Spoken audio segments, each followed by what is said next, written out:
नमस्कार, आप सभी का स्वागत है जेके मीडिया न्यूज़ अपडेट में।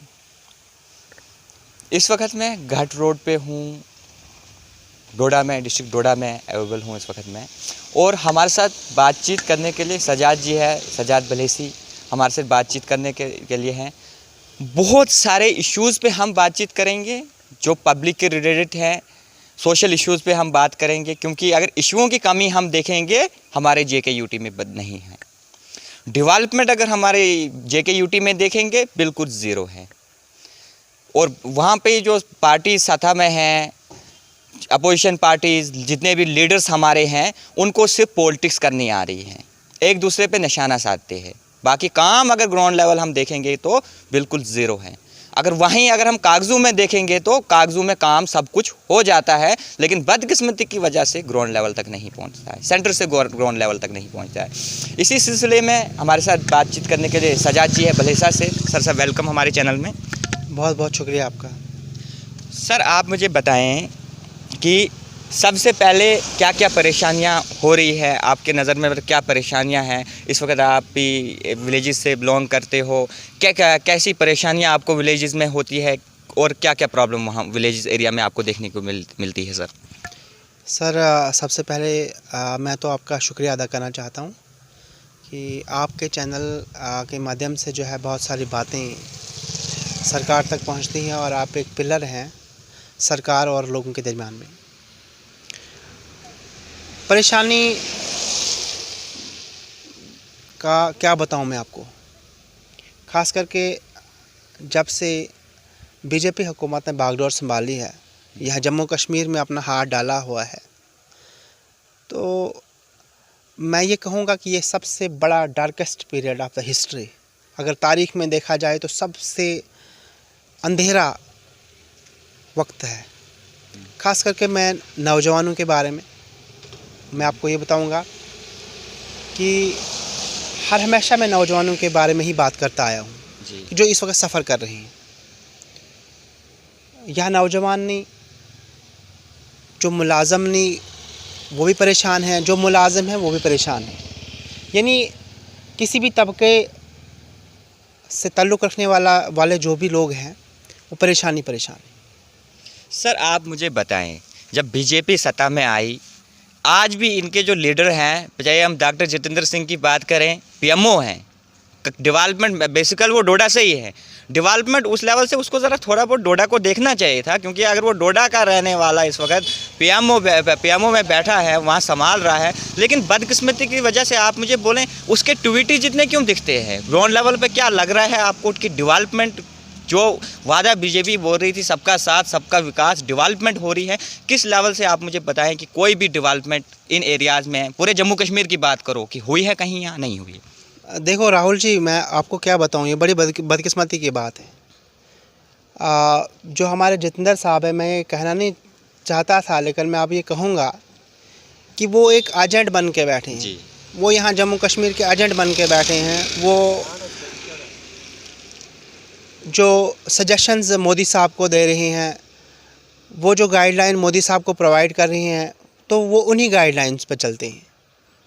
लेकिन कभी जितेंद्र साहब ने ये ख्याल नहीं किया कि हमारे जो जम्मू कश्मीर में जो नौजवानों के हालात इस वक्त हैं वो बद से बदतर हो रही हैं। कभी नौजवानों के फेवर में उन्होंने कोई पॉलिसी अमल में नहीं लाई। यहाँ पे यूपीएससी की अगर हम एज की बात करें तो 37 रखी गई थी, लेकिन जब डॉक्टर जितेंद्र साहब वजूद में आए और फिर से वो 32 ही कर दिया।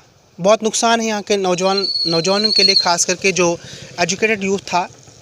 उसके बाद अगर हम जेकेपीएससी की बात करें, केएस की बात करें, तो वो भी एज ख़त्म कर दी उन्होंने, वो भी 32 ला रही हैं। जबकि बाकी स्टेट्स जो है वो केएस जेकेपीएससी की और दूसरी जो है स्टेट पब्लिक सर्विस कमीशन का जो एग्ज़ाम हो रहा है वो डेट एक्सटेंड हो रही है। लेकिन यहाँ पे क्या हो रहा है कि यहाँ पे कम की जा रही है। और मैं ये कहूँगा कि इस दौर में 30+ जो बच्चे थे वो सबसे ज़्यादा सफ़र कर रहे हैं। आप देखो, बीजेपी ने जम्मू कश्मीर के बच्चों को मेंटली भी हैंडीकैप्ड कर दिया है और फिज़िकली भी हैंडीकैप्ड कर दिया है।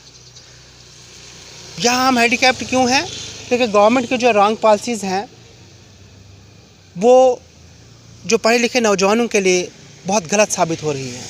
और जहाँ पे आज देख रहे हैं कि पढ़े लिखे नौजवान जो हैं वो किस हालात से गुज़र रहे हैं, वो अल्लाह ही बेहतर जानता है। सर आप मुझे बताएं, नौकरियों की बात करें, बीजेपी, क्योंकि सुनने में पहले भी हमने भी काफ़ी कवरेज दिखाई, इलेक्शनों से पहले बीजेपी ने बोला कि नौकरियां आएंगी, इतना रोज़गार जम्मू कश्मीर को मिलेगा, मतलब डिजिटल बन जाएगा, डिजिटल इंडिया के नारे दिए जाते हैं। और ये भी बोला जाता है कि नौकरियां आएंगी हमारे यूथ के लिए, ये कर रहे वो कर रहे हैं।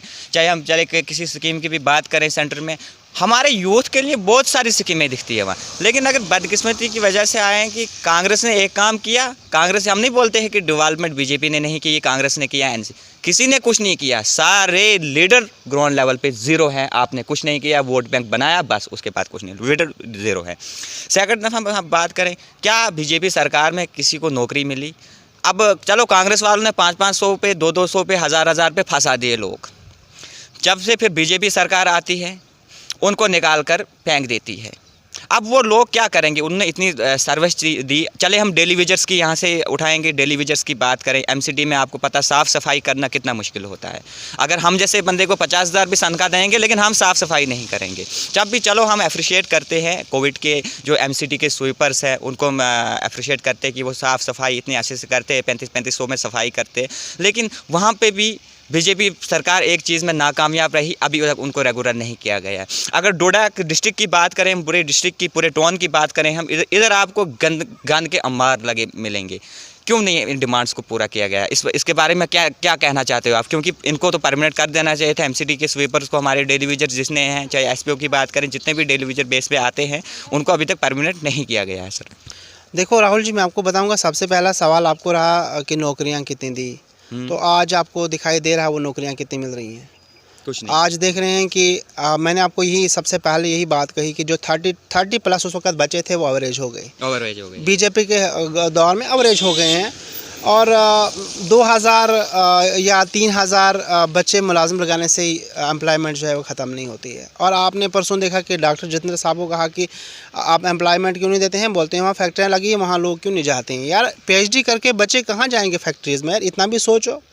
क्या फैक्ट्रीज में लेते हैं उनको? यह भी कंप्लेंट लोगों की, यहाँ के लोकल लोगों की है। यहाँ किसी के जो भी कोई प्रोजेक्ट होता है, लोकल लोगों की कंप्लेंट यहाँ पे ये आती है कि जो भी कोई प्रोजेक्ट है उसमें लोकल को लगाता नहीं है। उससे ये भाई साहब बाहर से स्टाफ पूरा सेटअप किया हुआ कंपनी होती है, लोकल बेचारों को वहाँ पे भी लगाते नहीं है। सर वहाँ रोज़गार कहाँ मिलेगा? देखो ये तो सरासर बदकिस्मती हमारी है, वहाँ पर भी कोई नहीं लगाता है। आप जाओ वहाँ भी सिफारिश होगी। यहाँ प्रोजेक्ट हैं जितने भी हमारे जम्मू कश्मीर के अंदर, या हम डिस्ट्रिक्ट डोडा अरस्तवाइल की बात करें, जितने भी प्रोजेक्ट हैं, और इन सब प्रोजेक्ट में जो है सिफारिशी लोगों को लगाया जा रहा है और आम किसी बच्चे को लगाया नहीं जा रहा वहाँ पे। और दूसरी में आपने बात की कि जो म्यूनसिपैलिटी की बात है, बड़ी बदकिस्मती है कि ये लोग भी आए दिन सड़कों पे हैं और इस कोविड में, और बहुत सारी बीमारियां जो है वो फैल रही हैं। और ये बेचारे काम कर रहे हैं, लेकिन इनको भी अभी तक जो इनके साथ जो सिर्फ वादे किए जा रहे हैं, खोखले वादे हैं।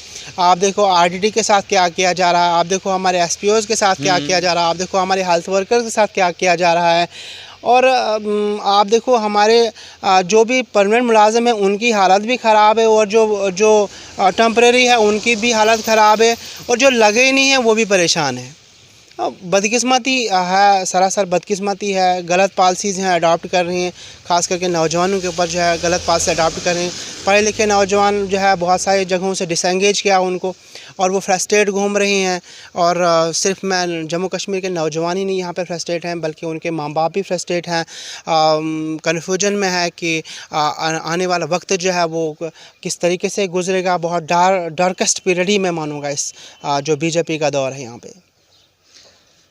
और यूथ तो परेशान है, अब पूरी दुनिया परेशान। इन सब का जिम्मेवार सजाद जी आप मुझे बोले आपके नज़र में क्यों? क्योंकि रिप्रेजेंटेटिव जो आप PRAs होते हैं, उनको हम 5 साल के लिए हम कुर्सी पे बिठा लेते हैं। इसलिए बिठाते हैं कि कहीं वो बस इन्हीं चीज़ों के लिए होती है कि वो आगे तक बात पहुंचाएं। अब वो पहुंचा तो रहे नहीं हैं, कुछ नहीं पहुंचा रहे, अपना कमीशन खा के वगैरह जितने भी हमारे लीडर्स हैं, कुछ नहीं। कोई मैसेज आपका लीडर्स के लिए और क्या मैसेज आपका रहेगा, जनरल पब्लिक के लिए भी क्या मैसेज आपका रहेगा, क्योंकि फ्रस्ट्रेट हो चुकी है पूरी दुनिया इस वक्त। पता नहीं है गरीब अब पहले बोला जाता था कि हम गरीबी ख़त्म करेंगे, लेकिन बदकिस्मती की वजह से अब ये गरीबी ख़त्म हो गई, गरीबी वैसे ख़त्म होगी। अब कैसे सुधर सकते हैं हालात, अब क्या हो सकता है सर आपकी नज़र में? देखो, मैं सबसे पहले मैं नरेंद्र मोदी साहब के लिए आपके माध्यम से ये बताना चाहता हूँ कि सबसे पहले आप यहाँ हमारी जो जम्मू कश्मीर की जो स्टेट थी, उसको आपने यूनियन टेरिटरी में चेंज कर दिया। उसको आप जल्द से जल्द स्टेट दे दो, वापस दे दो हमारी स्टेट को, जिस तरीके से चल रही थी, जो महाराजाओं की स्टेट थी। पॉलिटिक्स आप खेलिए जिधर आपको मर्जी है, वो यूपी के इलेक्शंस में खेले, वो बाकी हिंदुस्तान में बहुत सारी स्टेट्स हैं। मैंने हालत देखी बाहर की, क्या हालत है वहाँ पे, किस तरीके से लोग कूड़े कचरे में से खाना उठाते हैं। तो मेहरबानी करके वो यहाँ पे नहीं बनाइए, वो वहीं पे आप स्टेट्स आपने कहाँ जीतना इलेक्शन, कहाँ नहीं जीतना है। हमारी जो जम्मू कश्मीर की जो स्टेट थी, जो आपने यूटी में चेंज कर दीजिए, उसको वापस करिए। अभी तो तक सिर्फ हमारे पॉलिटिकल लीडर्स लड़ रहे हैं। जब हम सभी जम्मू कश्मीर के लोग उठेंगे और आपके ये जो 50 जो कहने वाले जो लोग हैं कि हम 50+ सीटें ले लेंगे, जब ये टोटली 50 लोग होंगे और जब पूरे जम्मू कश्मीर के लोग अपने हक़ के लिए उठेंगे, ये आपको बचाना बड़ा मुश्किल होगा अपने आप को भी।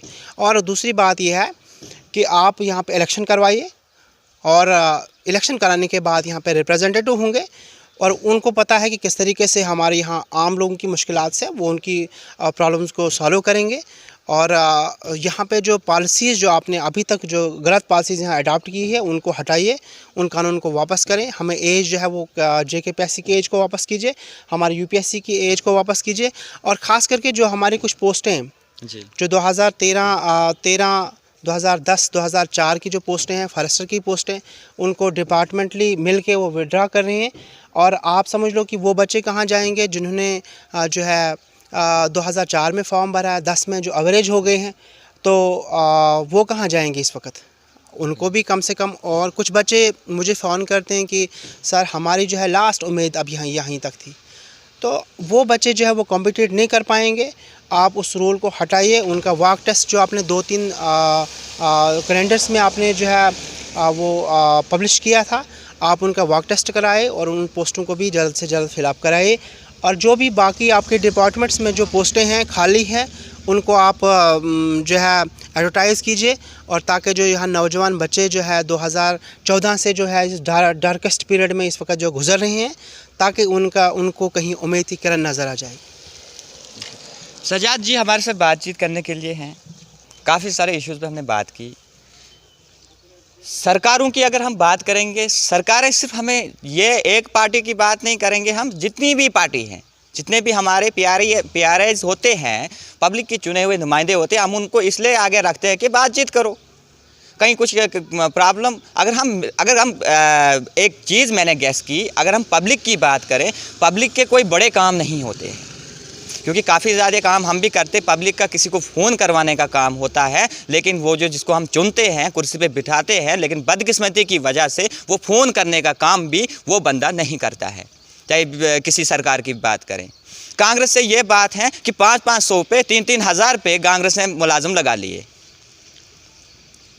चलो अब लगा लिए, रोज़गार कुछ न कुछ के तरीके से हो गया, लेकिन बदकिस्मती की बात हम ये देखेंगे, जब बीजेपी सत्ता में आती है, बीजेपी उनको निकाल देती है। बहुत मुश्किल होता है इस वक्त। अगर 50 साल, 35 साल, 20 साल अगर आप किसी डिपार्टमेंट को सर्विस देते हो, आपको कोई परमानेंट नहीं किया जाता है, बहुत अफसोस होता है। इसी चीज़ के ऊपर हम बात करें, डिस्ट्रिक्ट डोडा के इतनी खस्ता हालत है, आप यहाँ के इन गलियों से चल नहीं सकते हो। सिटी के स्वीपर प्रोटेस्ट पे अब वो बोल रहे हैं, मांगें कर रहे हैं कि हमें परमानेंट करो, हमारी सैलरी बढ़ाओ, रेगुलाइज करो, लेकिन बदकिस्मती की वजह से कोई असर नहीं। ये कोई फर्स्ट प्रोटेस्ट इन लोगों का नहीं है। पहले भी काफ़ी सारा हमें दिखा, प्रोटेस्ट बेचारे करते हैं, फिर इनको बहलाया फुसलाया जाता है, फिर काम पे रखा जाता है। और लेकिन अगर हम फिर रिज़ल्ट देखेंगे, बिल्कुल ज़ीरो है। अब इसके बारे में मेरी भी रिक्वेस्ट LG इंतज़ामिया से रहेगी, क्योंकि काफ़ी मुश्किल कोविड में फ्रंट लाइन वर्कर यही माने जाएंगे। कोविड में साफ़ सफाई हर कुछ। इस वक्त अगर हम देखेंगे, डिस्ट्रिक्ट एडमिनिस्ट्रेशन डोडा एक चीज़ में कामयाब हैं, आर्डर जो ऊपर से आता है, सेंटर से जो आर्डर निकलता है, आर्डर फॉलो करने में एडमिनिस्ट्रेशन फर्स्ट बहुत अच्छा रोल अदा करती है।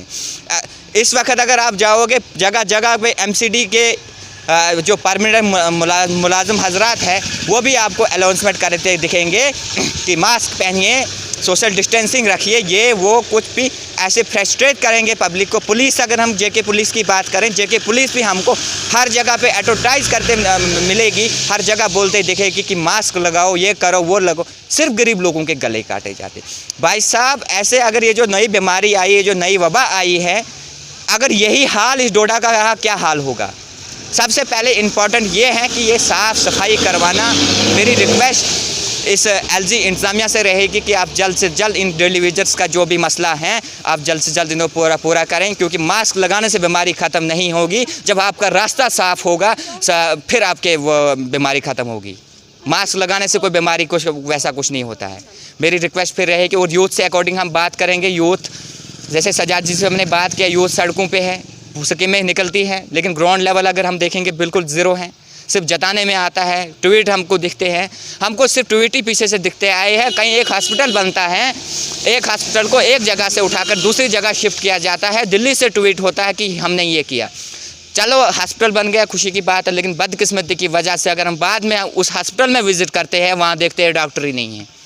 गवर्नमेंट मेडिकल कॉलेज डोडा की बात करें, जेएमसी है, उसी रोड पे मैं खड़ा हूँ। अगर इस रोड को अगर आप एंड तक जाके देखेंगे, इलीगल सिर्फ सैंड ही सैंड आपको दिखेगी, लेकिन एडमिनिस्ट्रेशन इसको देख नहीं रही है। काफ़ी ज़्यादा वेरिफिकेशन मैंने गवर्नमेंट मेडिकल कॉलेज डोडा में भी की। नेहरू युवा केंद्र एक अलग डिपार्टमेंट होता है, एनवाई के अलग डिपार्टमेंट होता है, वहाँ से बच्चों को एडजस्ट किया गया हॉस्पिटल में। क्यों नहीं कोई पोस्ट क्रिएट हुई? कोई पोस्टें क्रिएट होनी चाहिए थी। इन गरीब जो बच्चे हैं वहाँ एडजस्ट हो जाते, लेकिन वहाँ पे भी सिफारिश वालों की। लेकिन अब कमी एक सिफारिश की है, गरीब बेचारा किसको सिफारिश करेगा? वो उसी लीडर को बोलेगा, चलेगा पीछे पीछे, और किसको बोलेगा? फिर मेरी आज काफ़ी टाइम से मैं आप लोगों से बातचीत नहीं की, इसी सोशल इश्यूज़ पे हमारे साथ बातचीत करने के लिए सजाद जी थी।